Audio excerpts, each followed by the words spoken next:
हमारे आसपास अनेक प्रकार के लोग रहते हैं, उनकी जो खासियत है वो भी अलग रहती है, निराली रहती है। कई लोगों का मन रहता है, शौक़ रहता है कि जो बुक पोस्ट जो डाक का रहता है उसको कलेक्शन करना है, या फिर जो पुरानी सिक्के होते हैं उनके कलेक्शन करना है। कई लोगों का रहता है कि जो कपड़े रहते हैं पुराने कपड़े उनका कलेक्शन करना, और कई लोगों का रहता है कि जो बुक का रहता है उनका कलेक्शन करना।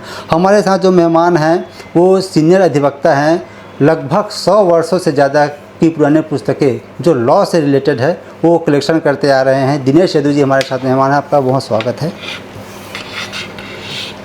थोड़ा सा बताएंगे इसके पीछे के इतिहास को, क्योंकि जो आपके पास बुक हैं, लॉ की बुक है, वो लगभग 100 वर्षों से भी ज़्यादा पुराने हैं, तो क्या कुछ इसके पीछे का इतिहास रहा है?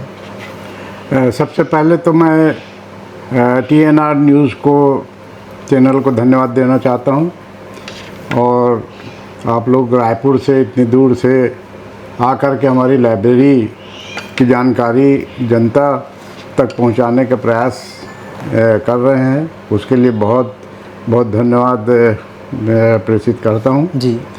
और ख़ासकर आप रूपेश ठाकुर जी और आपके सहयोगी के लिए भी मैं धन्यवाद ज्ञापित करता हूं। हमारे ग्रैंडफादर जो हैं वो यहाँ उन्नाव से आए थे। उन्होंने पुलिस के नौकरी में थे वो, और यहाँ पर पहले दतान में थाना था और वहाँ के वो थानेदार थे। वो उनके जो 4 लड़के थे, 4 मेरे ग्रैंडफादर, उसमें सबसे बड़े मेरे ग्रैंडफादर थे कन्हैया लाल यदू, जिन्होंने वकालत जो है नागपुर से लॉ किया, इलाहाबाद यूनिवर्सिटी से लॉ पास किया, नागपुर में पढ़ाई किया, और उसके बाद 1912 में रायपुर में वो वकालत प्रारंभ किए थे। और बलौदा बाज़ार में 1914 में मुंसिफ न्यायालय की स्थापना हुई थी। तो मेरे ग्रैंडफादर और 2 और अधिवक्ता जो हैं उनके साथ में, लालता प्रसाद शर्मा और एक बनर्जी साहब, तो ये लोग तीनों लोग जो हैं वो यहाँ बलौदा बाज़ार में मुंसिफ न्यायालय में वकालत चालू किए। और मेरे ग्रैंडफादर जो है वो वकालत के साथ साथ यादव समाज से भी बहुत सक्रिय रूप से जुड़े हुए थे। तो पूरे हिंदुस्तान में अपना एक पैठ जमाया समाज के उसमें, क्योंकि 1925 में उनको बदायूं में अखिल भारतीय यादव महासभा के तीसरा अध्यक्ष निर्वाचित हुए थे, और उन्होंने अपने प्रथम बैठक में यादव समाज के उसमें युवा लोगों को आर्मी में शामिल करने के लिए और रेजिमेंट बनाने के लिए, यादव रेजिमेंट का वो करने के लिए अंग्रेज़ों से मिलने का एक कमेटी बनाए थे, जिसमें 15 लोगों का दल जो है इनसे अंग्रेज शासन के समय में वो जा कर के इन लोगों से मुलाकात किए थे। तो इनका, मेरे ग्रैंडफादर का समाज की तरफ से उनका झुकाव था और समाज से वो जुड़े हुए थे, लेकिन वकालत भी उनका बहुत उसमें रहा, क्षेत्र में बहुत जाने जाते थे। और मैं तो उनके साथ रहा हूँ, क्योंकि वो 93 साल की उम्र में गए थे, तो मैं उस समय पढ़ता था, तो कभी मैं उनके साथ कोर्ट भी गया हूँ उनको ले करके। और उनको बहुत लाइब्रेरी, किताब का बड़ा शौक़ था, बहुत किताब पढ़ते थे, और उन्होंने संस्कृत का भी बहुत ज्ञान प्राप्त किया। और आपका लॉ से संबंधित जब 1914 से प्रिवी काउंसिल AIR जो है 1914 से नियमित रूप से 2016 तक आई। उसका कारण ये रहा कि मेरे पिताजी भी वकालत के व्यवसाय से जुड़े हुए थे।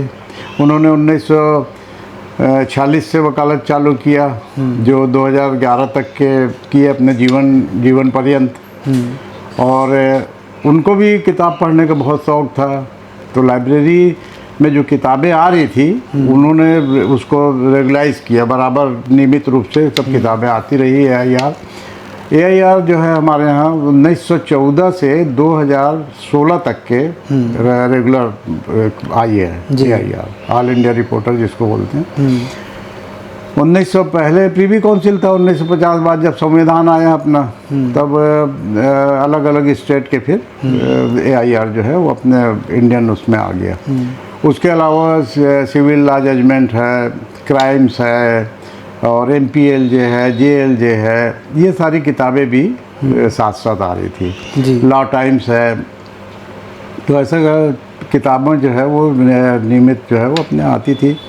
1911 के बाद जो है वो 16 तक मैं मंगवाया, फिर AIR को रेगुलर किया, और सारी किताबें अभी तक आ रही है। अभी छत्तीसगढ़ लॉ जजमेंट जब से आया हमारे 2000 में, वो आपका छत्तीसगढ़ उच्च न्यायालय जब गठन हुआ, तो उसके बाद से हमारे यहाँ छत्तीसगढ़ लॉ जजमेंट आ रहा है, जी। रेवेन्यू निर्णय की किताब। तो आपको एक आपकी परंपरा से मिला है जो विरासत है, हाँ इकट्ठा करने का जो बुक जी है। जी जी, ये मेरे को विरासत में मिला है, और ये रेगुलर मतलब चल रहा है, बंद नहीं हुआ अभी तक के। और मेरी अब तो चौथी पीढ़ी भी आ गई है। जो मेरी बड़ी लड़की पारुल यदु, वो भी वकालत करी कुछ दिन, और उसके बाद मेरा जो लड़का है सौम्य यदु, वो भी वकालत के से जुड़ा हुआ है, और वो भी वकालत चालू कर दिया है।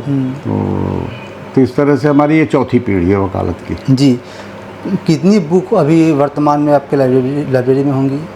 लगभग 1600 के 3300 के करीबन किताबें होंगी अपने लाइब्रेरी में।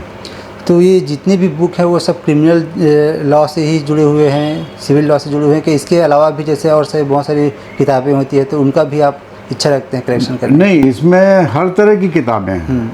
मैंने हर तरह से मतलब सिविल का भी है, रेवेन्यू संबंधित है, क्रिमिनल से संबंधित है, सभी तरह की किताबें हैं। और ये तो साइटेशन है, रूलिंग जो सुप्रीम कोर्ट से, हाई कोर्ट से जो आते हैं, वो निर्णय जो होते हैं, तो वो हर उस पर है जी। रूलिंग जो है। दादाजी या पिताजी आपको कभी बोलते थे कि इसको कंटिन्यू करना, या फिर आपकी इच्छा होगी तो जब चाहे वहाँ तक इसको लेके जाना, फिर इसको स्टॉप कर देना? नहीं, विरासत में शुरू से देखते आए, तो ग्रैंडफादर का भी देखते थे और फादर का भी देखते थे। फादर भी बहुत किताबें मैंने बहुत पढ़ते थे। वो भी जब वो टेबल में बैठते थे तो 7-7 आधा घंटा लगातार बैठ जाते थे। उनकी स्टडी काफ़ी वो थी, मेडिकल साइंस में उनका बहुत ज़्यादा, मेडिकल जूरिस्प्रूडेंस में भी बहुत उनकी पकड़ थी। तो हम लोग देखें बचपन से कि किताबें पढ़ने का, और विरासत में भी एक मिलता है ना, तो इसलिए मैं भी उसमें, मेरी भी रुचि जो है किताबें पढ़ना, लॉ से संबंधित सब देखना। आज के समय में लोग किताबों से दूर हटते जा रहे हैं। ऐसे समय में आप किताबों का संग्रह कर रहे हैं, खासकर जो लॉ के से रिलेटेड हैं। क्या आपका उद्देश्य क्या रहा, और वर्तमान में क्या कुछ उसका फ़ायदा आपको मिल रहा है, और आने वाली पीढ़ी को क्या कुछ कहना चाहेंगे?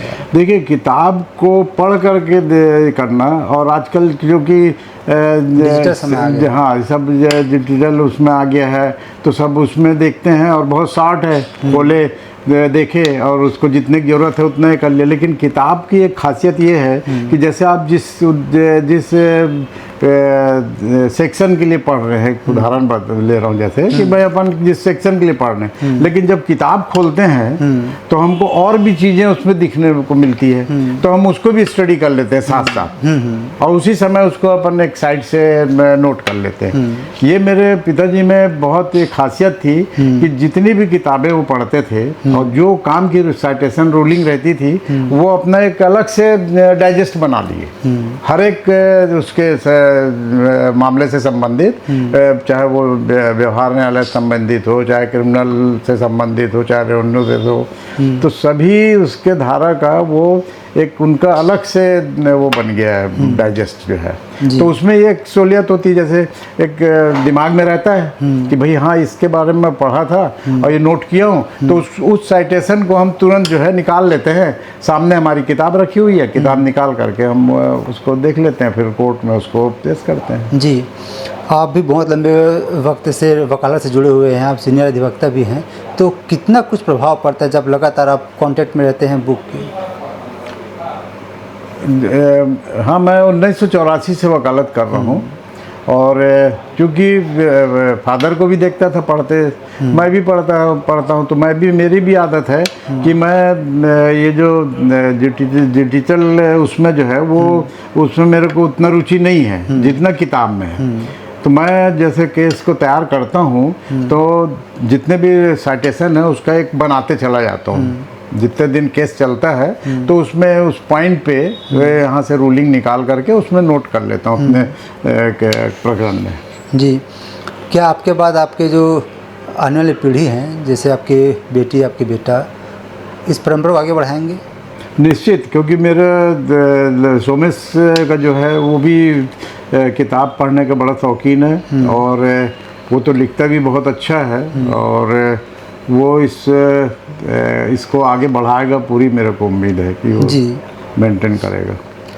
किसी के पास कोई वस्तु है वो बहुत अमूल्य है, लेकिन जिनको उसकी ज़रूरत है अगर उस तक नहीं पहुंच पा रहे तो कहीं ना कहीं वो अपने आप में अधूरा रहता है। बहुत सारे व्यक्ति हैं जो कहीं ना कहीं लॉ से जुड़े हुए हैं और आपके पास जो कलेक्शन है वो बहुत कीमती है। अगर वो अपने ये जो आपके पास कलेक्शन है उसकी अगर उपयोगिता उन लोग को मिल जाए तो कहीं ना कहीं उनका ज्ञान और बढ़ सकता है, तो इसके लिए भी आप कुछ? निश्चित रूप से मेरे यहाँ जितने भी जजेज आए हैं लगभग 90% जजेज इस चैम्बर में आते थे और यहाँ से बराबर वो हमारे पिताजी थे पूरा पूछते थे और जहाँ पर भी कुछ रुकावट आती थी तो उसको क्लियर करने के लिए हमारे चैम्बर में आते थे, बाबूजी से चर्चा करते थे। और हमारे फादर में एक बहुत अच्छी एक आदत थी कि वो अपना पूरे ज्ञान को शेयर करते थे, कोई भी चाहे। अच्छा, उनके एक और खासियत थी कि वो जूनियर सीनियर नहीं देखते थे। यदि उनको कोई बात पे वो लगता था कि नहीं इसको जानकारी लेना तो जूनियर से भी उसको बात करते थे उस विषय पे। तो ये उनकी एक खासियत थी। दूसरे वो कि अपने ज्ञान को बांटते थे। उनको तो रायपुर के वकील लोग जो पुराने जो जानते थे वो तो सब AIR बोलते थे उनको, ऑल इंडिया रिपोर्टर। मैं एग्जांपल बता रहा हूँ कि उनकी खासियत थी कि जैसे आपको कोई पॉइंट पे रूलिंग पूछना है तो वो किताब को सन, किताब, पेज, अलमारी में कहाँ पे कौन से खंड में रखी है यहाँ तक बता करके जूनियर्स किताब निकलवाते थे। मेरे यहाँ से किताब जो है वकील लोग ले जाते हैं, आज भी ले जाते हैं और आज भी जजेस जो है उनको कोई ज़रूरत पड़ती, पुराने किसी पॉइंट पे फंस जाते हैं तो उस पर हमारे यहाँ से किताब बराबर जजेस लोग भी मंगाते हैं और वकील लोग तो प्रायः यहाँ से किताब ले जाते हैं। उसका एक रजिस्टर हम अलग से रखे हैं, उनका नाम नोट होता है, किताब लेके जाते हैं, लाते हैं। आपको लगता है कि बड़ौदा बाज़ार में जो स्टूडेंट है या फिर जो इस प्रोफेशन से जुड़े हुए हैं उनको भी यहाँ आपके पास अप्रोच करना चाहिए, जो क्या कुछ ले सकते हैं इस लाइब्रेरी से उनको ले लेना चाहिए? हाँ, बराबर। वो तो बताया ना मैं कि ये सुविधा जो है हमारे यहाँ उपलब्ध है और सारे वकील जो हैं, जजेज जो है वो किताब मंगवाते हैं तो लेते भी हैं। एक मैं बहुत वो उदाहरण बता रहा हूँ। एक अब वो तो जस्टिस होकर रिटायर हुए और वो प्राय यहाँ पे आते थे और एक केस में सिविल केस था, उसमें उनको कुछ पॉइंट पे समझना था तो सीनियर के पास आए, पिताजी के पास, इसी टेबल में बैठे और यहाँ पर वो फादर के अगेंस्ट में जो केस पिताजी के पास था उसके खिलाफ में वो पॉइंट लेकर के आए थे कि मेरे को ये समझना है और बताइए करके। तो मेरे से वो किताब निकलवा करके उनको पढ़ाए और अपने केस के खिलाफ में वो रूलिंग दिए और उस केस में जब फैसला हुआ तो दोनों एक दूसरे को देख करके मुस्कुराए, जज भी मुस्कुराए और पिताजी भी मुस्कुराते हुए निकले, क्योंकि उसमें उस केस में उसी पॉइंट के आधार पर वो केस में सामने वाले जीते थे और हमारे फादर को केस में लूज़ करना पड़ा था। तो ये ऐसी लाइब्रेरी है कि जहाँ पर ये बात ही नहीं है कि यदि मेरे पास भी कोई आया और मेरे अगेंस्ट में भी कोई रूलिंग है तो मैं भी अपने पिताजी के उस पर जो है उसी के निशान पे चल रहा है, चलूँगा जी। पिताजी से मेरे को बहुत कुछ जैसे वो मिला सीखने का, तो उसमें आपका किस तरह से प्रैक्टिस करते हैं या कैसे हम कोर्ट में जाते हैं, ये सब चीज़ें बताई थे उन्होंने। जैसे यूनिफॉर्म के लिए मैं कुछ दिन हुआ था मेरे को कोर्ट जाते हुए, तो कोर्ट का बटन खुले रहता था, तो 2-4 दिन 15 दिन बाद मेरे को बोले कि अभी से कोर्ट का बटन जो है वो लगा के रखो, आदत तभी ऐसी रहेगी। और कभी भी वो यूनिफॉर्म को अवॉइड नहीं किए, वो जब भी गए अपने यूनिफॉर्म में गए और मेरे को भी वही सिखाया जो मैं आज तक उसको फॉलो कर रहा हूँ।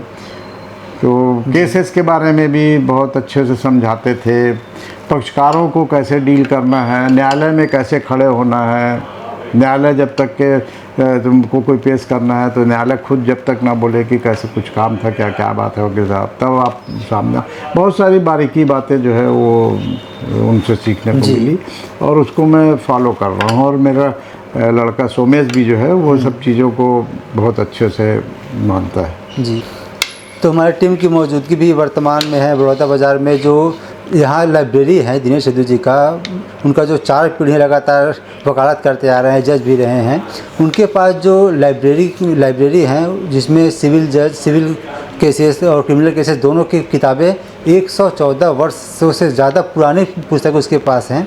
और इसका फ़ायदा ना सिर्फ जो सिटिंग जज या फिर जो वकील हैं वो ले रहे हैं, इससे पहले जो आए और गए वो भी कहीं ना कहीं इस लाइब्रेरी से फ़ायदा लिए हैं, इसका लाभ उठाए हैं। और साथ ही उनका ये भी कहना है कि जो भी वर्तमान में जो वकालत से जुड़े हुए लोग हैं वो भी उनके पास आ सकते हैं, लाइब्रेरी का इस्तेमाल करके आगे बढ़ सकते हैं। तो हम भी अपने दर्शकों से चाहेंगे कि एक बार ज़रूर आप जब भी बड़ौदा बाज़ार आएँ इस लाइब्रेरी का अवलोकन ज़रूर करें। धन्यवाद।